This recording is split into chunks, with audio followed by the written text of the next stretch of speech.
Kwame Brown, the man cannot be stopped.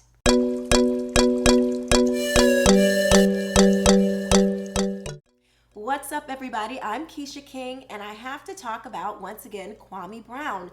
I am so refreshed with this man's, with hearing him speak. I just love that he's speaking truth to power. I love, just about everything that he's saying. He won't knock me off my square.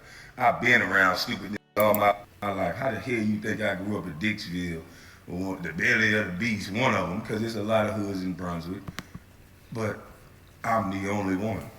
Why do you think that? Oh, I was just lucky. It's the grace of God. That too, but I did something different. I didn't mind going to eat free lunch because I couldn't do nothing about the circumstance. But guess what I did different than half of you? When I was 14 years old, I worked for Mitchell's Construction. I lied on my application. I was 14, said I was 15. I've been a man since 14. I kept $38 and gave my mama 200 other dollars. Anytime I got paid, she got 200. Then after that, I woke up 5:30 in the morning to be at 6 a.m. basketball practice. After practice, took a shower, went to school. After school, I went to work at McDonald's till 11 and 12 o'clock at night. Then I woke back up for 6 o'clock in the morning practice. See, that's a life work. That's a body of work, something you don't know nothing about. See, all you know about is talking and running your mouth. See, you niggas don't know no better. If you stay consistent and grind and work, you don't have to worry about all that chipping and chapping and talking, dummy. Why you think I don't do all that talking? One thing I want to say is that he's not lying when he talks about the media and being on the inside and the go along to get along crowd. I used to be in the music industry. I've been in politics for a while. It's really it's a real thing. There in these certain types of groups, there are these gatekeepers, and they're these people that want to keep you far away and want to, continue to elevate themselves. And there are some people who will do whatever. They will do whatever. We see it all the time. We're so numb to it, though, that we don't realize. But y'all have heard of the casting couch. You've heard of things that go on in the music industry of women and men who will do anything to advance their careers. It's just a fact. And Kwame is spot on point that these are not people that you should follow, because they are going to always give you whatever's going to sell the next story the best. Whatever they will do, whatever it is to push the envelope. There's no chill there. There's no that's really not good for, not even society. I don't want my daughter to look back and see this. I don't want my son to look back and see this. I don't want my wife or my husband to, have this impression of me. We don't think like these people. They don't think that way. It's whatever, whoever, whenever, however. Whatever gets me to the next level. And those aren't people that you cannot trust. They are, and they exist it exists in politics. It certainly exists in the media, music, entertainment, Hollywood, for sure. So he is 1,000% right on that. And another thing that I wanted to bring up was listening to him and him remind people of where he came from. And when I hear him say this, to me, what I'm hearing him say is, I don't want to hear your crap about I didn't have anything. I don't want to hear your stuff about, life was hard. He tells you, I ate government cheese. I had no shoes. I've been homeless. I have,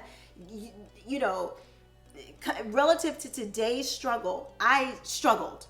We're not talking about what struggle was back in 1800, but relative to today, the struggle, from the 80s and the 90s and, no shoes, government assistance, being surrounded in bad neighborhoods. And, he's saying, I've been there, I've done it. And I came up out of it. He's giving you game. And so what I was beginning to think about when I listened to him, because I really do enjoy his videos.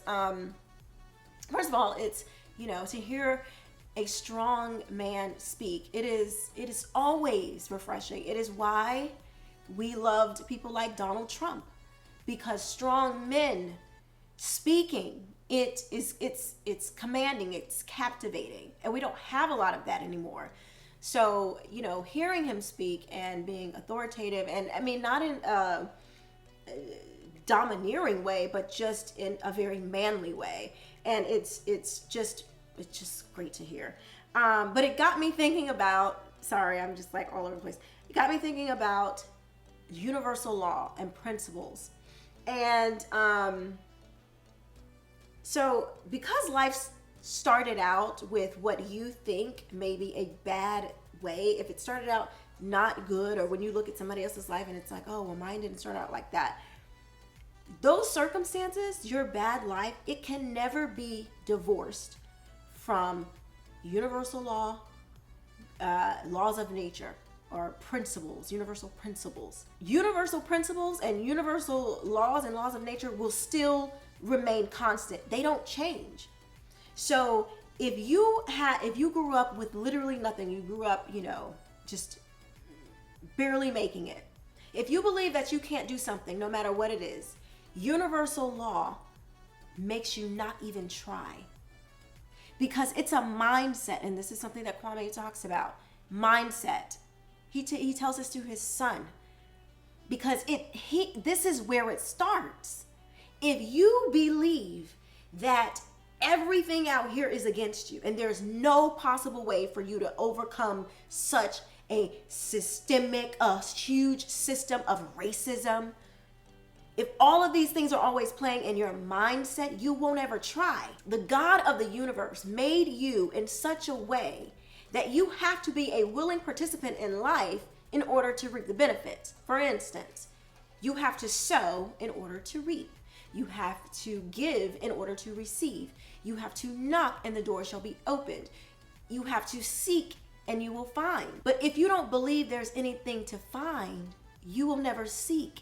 If you don't believe that there's anything to reap, then you will never sow.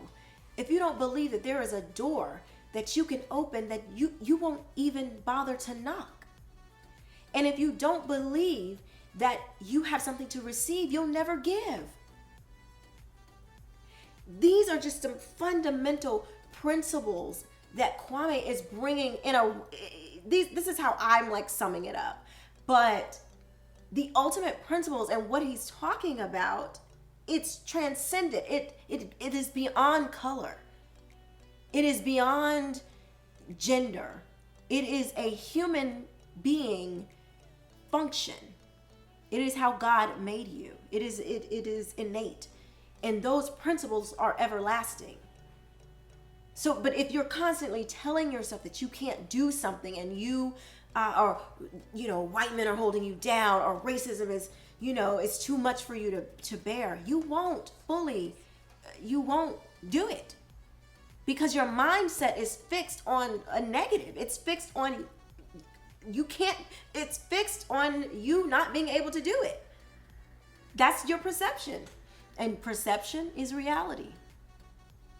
So I just want to, I want to thank Kwame for, speaking out the way he has, and some of these things are just beyond your control. Like, he wasn't the one that started the whole thing in the first place. But I just appreciate, now, the time right now. It's so important. It's so important for men to hear this. Not just black men, all men, because men are being attacked. And when our men are attacked, this trickles down to the children. So the children are having this defeated mindset as well. So anyway, let me know what you guys think in the comments section below. What kind of conversations is this prompting you to have, like with your friends, with your family, with your homeboys, with your girlfriends? Is this making you think deeper about anything? Let me know what you guys think in the comment section below. I will talk to you soon. See you next time. Bye-bye. Hey, you, please hit the like button. Please subscribe and please share if you have found this content valuable. Thank you so much. I will see you next time.